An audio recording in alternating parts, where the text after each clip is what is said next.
Hi everyone, are we rolling? Welcome to Live Friday. I want to wish you all a happy solstice. Hi And here's everybody, Lucille. and I hope you have a nice Christmas season and have all the fun, and maybe we'll have some snow to enjoy over this period of time. We already had some pretty hefty winds here Yeah, on we the sure beautiful did. Vancouver Island. Yeah. It knocked out power in many parts of our island, actually. It was quite exciting. It did. We were really concerned that actually we wouldn't be able to be filming today. So this Facebook Live is just a little wee one.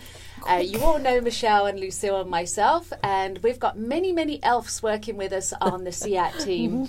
But we wanted to jump in while we have power, do a quick Facebook Live, and then we're moving on to filming for the rest of the day. And we call these films that we make living textbooks. So Michelle, you already got the black screen behind you, the beautiful plant, and working with Lucille. What are you two going to talk about today on the film?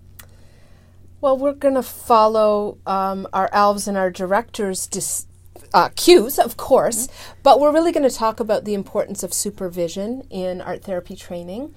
And even for art therapy graduates, so graduates of our CiiAT program or other practicing art therapists out there really benefit from ongoing supervision. So we're going to talk about supervision both for newbies and for practicing art therapists. Absolutely. And what would you say, Lucille, is the primary thing of why we need supervision as art therapists in training, therapeutic artists, anybody working with clients? Well, that's interesting because when I first got into the field, I thought supervision was like a negative thing, that I'd have somebody watching my shoulder to make sure I was doing things right. Yeah.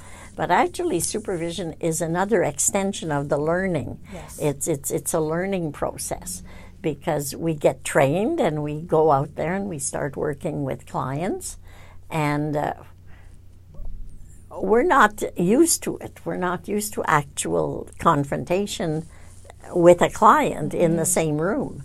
And so we get anxious sometimes. And sometimes we make wonderful breakthroughs and we get excited. And the supervisor is like an additional instructor that we share things with and who shares some of their experience with us and help us also to connect the theory that is in the back of our heads when we're working with our client, to connect that theory with the actual work that we're doing, which is an extension to the teaching that we've had throughout our CiiAT training. Yeah. And I think that's the real blessing of my experience, which is why I'm kneeling down at the feet of these wonderful women, is because also having the generational difference between my supervisors. Because as we talked about this morning, Lucille, so much has changed, but the foundation hasn't. The foundation of what art therapy is, what our goal of working with clients remains the same. But technologies come into play. Yeah.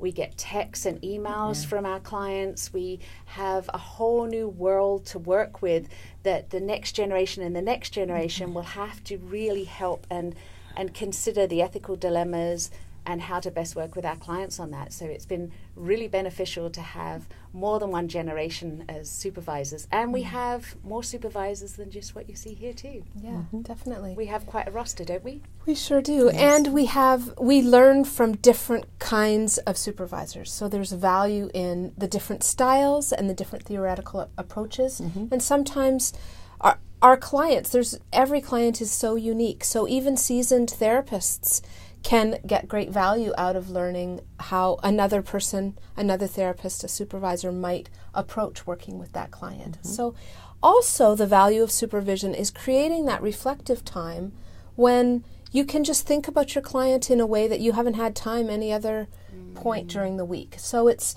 almost like a framework for, okay, how am I feeling about this? What might I do differently next session? How am I getting to connect well with this client? So sometimes it's just having that mentor-mentee opportunity.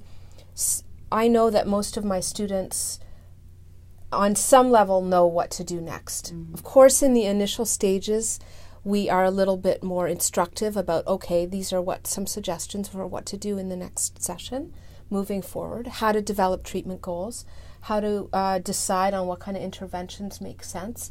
But it's also about culturing that intuition, having students learn to trust their intuition and trust that probably they have the right idea. Even if it's different than what I might do as a client, probably their idea is based on some real knowledge. And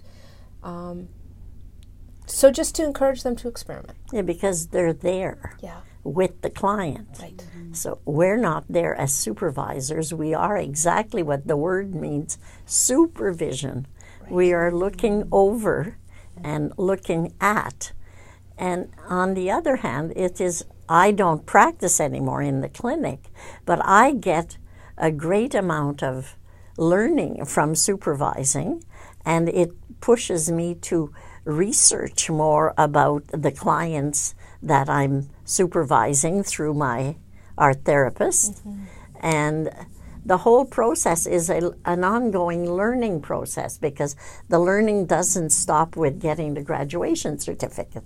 The learning keeps on the whole time you call yourself an art therapist. You'll be learning more and more about art therapy. Yeah, wow. Well, as you can see, these wonderful supervisors are raring to go to start creating our next living textbook, which will be filmed in this studio.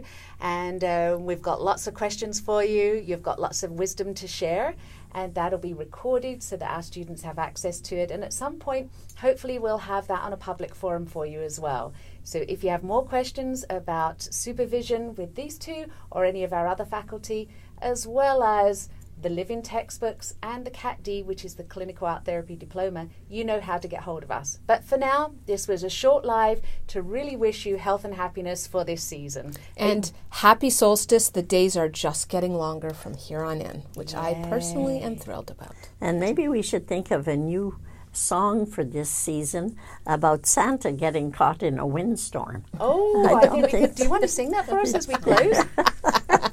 Well, just in case we all burst into song, we better say goodbye for now. And we'll see you in 2019. Take care, everyone. Bye. Bye-bye. Bye.